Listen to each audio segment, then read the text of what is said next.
Hey everybody, NG5 here. I'm gonna make this quick. So the live stream I just did unfortunately got taken down, and I apologize.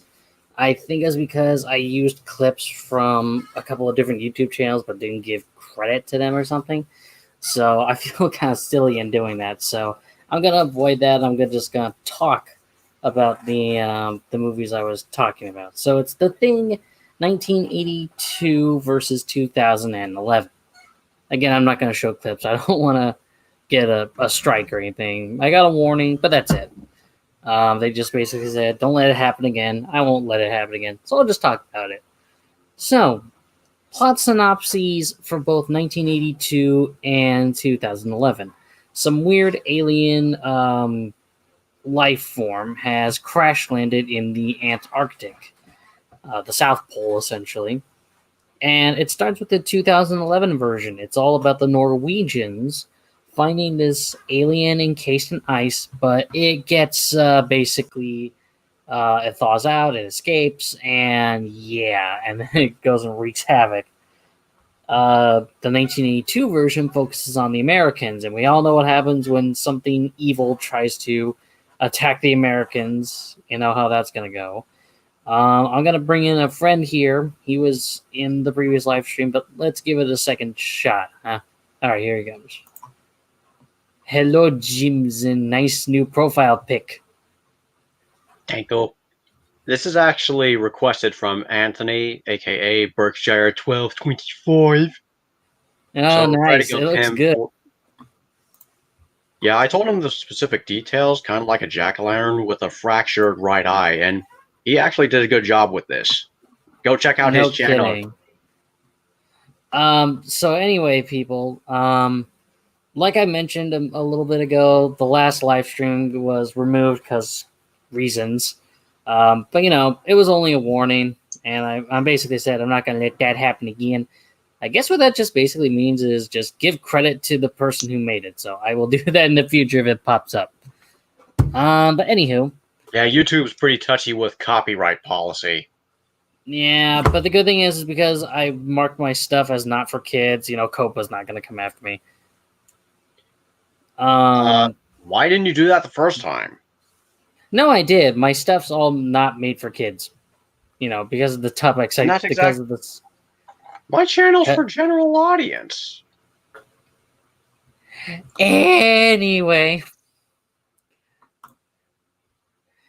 So basically what you and I were talking about was, and I was getting into the plot basically of both movies, was big ugly alien goes around assimilating people against their will, and then they just get torched.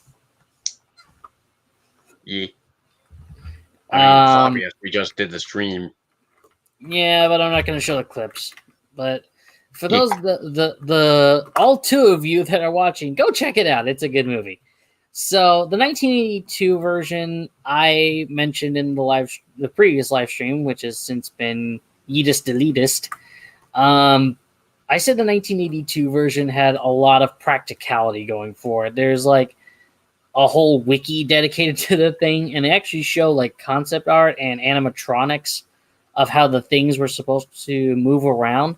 Like that one, there's that clip of the Norris thing, and basically what happened in that was when it became like that little spider head, it was actually a remote controlled robot with like these little wheels and all that moved the legs, which I think was kind of cool. And then you had Palmer, who when he turned into the thing, his face briefly looked like Scream, that one painting, which was the inspiration for the Ghostface Killer mask. So there was that.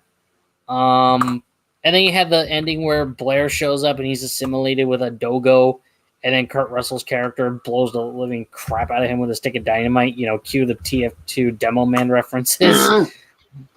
Yeah, and that's what you get for touching that. Yeah. But yeah, the 1982 version was all about practicality and, the special effects at the time. But I mean, come on, you get to run around blasting liquid fire at things, which is awesome.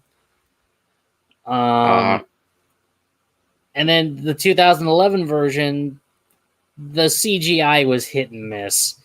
On one hand, you have the split face thing, which was scary on its own merit. But then you get that one guy that I think his name was Griggs. Like he does the chest burster thing, like from the movie Alien, but his head just looks all wrong.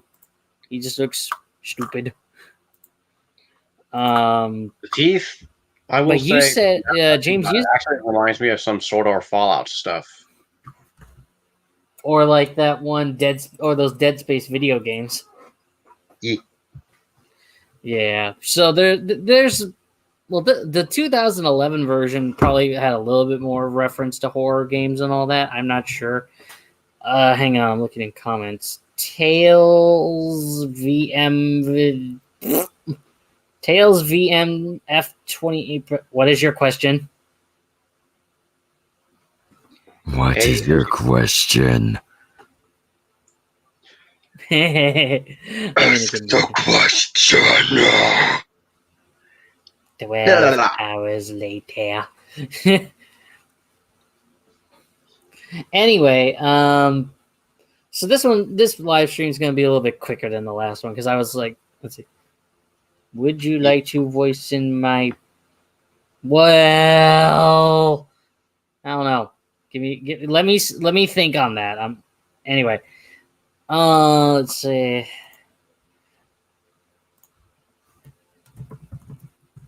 Okay, there we go. So the thing I like about to voice my Halloween redub? I'm talking about horror movies, and he pops this question. I don't know. I need time to think. Anyway, maybe he just found interest. Maybe, but you said in the previous live stream you kind of liked both the 1982 and 2011 movies. It's a neutral between A and B. Right. You're basically saying one's not better than the other, right? They're visually and imaginatively good, but they could have been better. Right. One thing I will say about both of them is they actually showed how the alien assimilates cells and all that. Even though the 82 version was like, it looked like something straight out of Atari. You know? Yeah. It was pixels. Meteors. It just looked like pixels. Pixelated games were best retro games back in those days. Yes. Except Pac-Man on the Atari. That thing stunk. Mario was just blasting off with that runaway victory when he first became a pixel game. Yeah, I mean, great. I'm talking about a horror movie, and we already kind of deviated to pixels. But then again, there are such things. Well, then again, there are such things as pixelated horror games. But in my honest opinion, I would say the original it's better than the prequel. I mean, yeah, the prequel, like you said, had some great moments, though I did kind of facepalm, that one guy, Jacob, I think was his name. Yeah. That one guy's arm sticks to him, and they're like, get it off, and he just screams at it, and then he dies. Freaky ass centipede arm. Yeah, I'm thinking, it's going to hurt because it's trying to simulate your hand, but just try to throw it at least instead of screaming at it, and it's like, and then it gives him a kiss, and he dies. Lol. Scary centipede arm! Smooch dead. Pretty much. And then I think even though he was being assimilated, Jacob looked at Kate and was like, please end me. Okay, burn. QTF2 Pyro. If the Pyro from TF2... Hey, if the Pyro from TF2 was in either movie, he would have burned their asses already. He would just burn the whole place down into nothing but cinders and ash. Wait, what did I just say? You done quoted the Blue Star Billing bastard. Oh no! But getting back to the whole thing, let's see. I prefer practicality over computer generated stuff. So the 82 in terms of practicality was good, but I would say the acting in both they were both good in terms of acting. But in terms of visual effects, I just have to give it to the 82 version. there's that one scene where Bennings looks at everyone and he lets out that really creepy scream. And it's just like, I mean, when I first saw that, my hair stood up. I'm just like, oh my gosh. Yeah, when I was a kid, some things did kind of scare me, just not too much. So, Right. films like these nowadays, they don't affect me. Yeah. And then, and with horror movies, some of them are just classics. Like later down this month, let's see, let me look at my notes again. Let's see. I'm going to be looking this Wednesday at the Blob, like what we're doing right now, comparing the 58 version to the 88 version. I'll also be talking about how Paranormal Activity is a paranormal facepalm. Let's see. I'll be talking about Ghostbusters 2. Those are awesome movies. Yes. Ghostbusters kick arse. And I honestly, and I'm just gonna say it real quick. Both of those are good. 2016 kind of stunk. I'm looking forward to the new one though, coming out next year. Comedically funny. It's just that there were some ifs and buts. The one thing I will say real quick, because I don't want to jump too far ahead, is the proton packs just look really dumb in the 2016 version. I prefer the classic look and all the collateral damage they did. Though I am looking forward to that new Ghostbusters movie next year.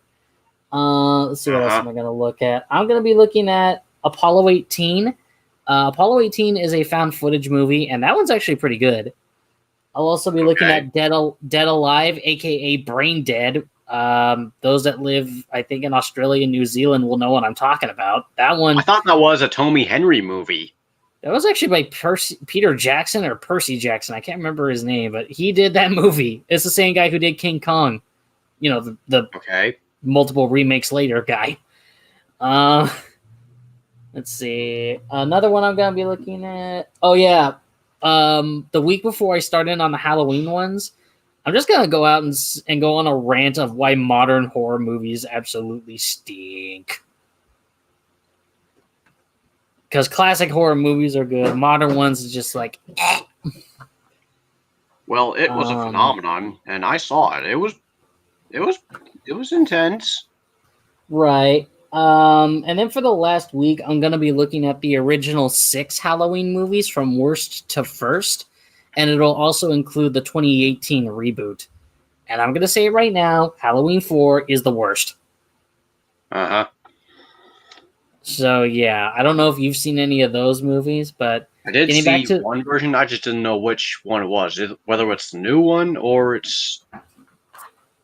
I don't know, but if it involved a guy named Rob Zombie, I don't want to look at those. Those ones are bad. No, I don't think it involved a Rob Zombie. No, that's the name of the director. I'm not joking. No, I mean, I'm not sure if it was the director or... I don't... it could have been one of those What I remember about spin-offs. is it was about a kid who was troubled and he was bullied in school and he went crazy and actually started to hurt people after just harming a bunch of animals. That could be one of the Halloween 20 years later ones. That's like the spin-off thing that was weird. But back to the thing, you said you'd probably give both the 82 and the 2011 versions equal praise and criticism.